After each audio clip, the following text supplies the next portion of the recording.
دیار پهلوانان کهن، سرزمینی از شکوه و جانفشانان وطن.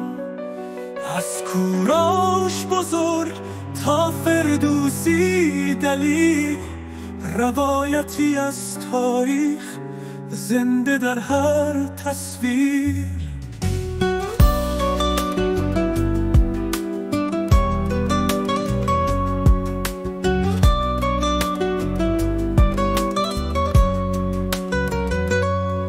هر سنگی در خاکت گواه افتخار، از تخت جمشید تا زنجیره کوهسار.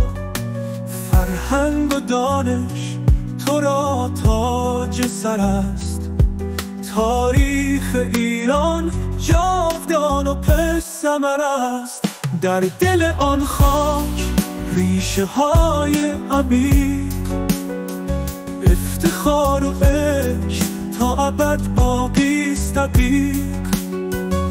سرود ایران از دل برمی آید، صدایش در جهان همیشه می ماند.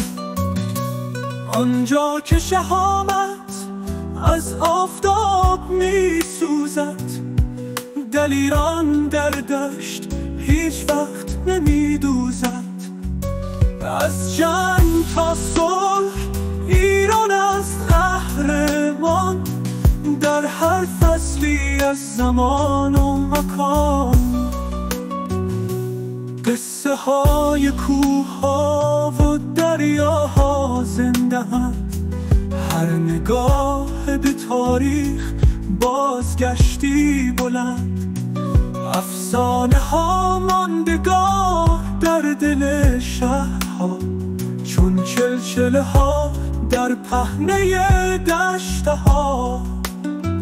در دل آن خاک ریشه های عمیق، افتخار و عشق تا ابد باقی است دقیق. سرود ایران از دل برمی آید، صدایش در جهان همیشه می ماند.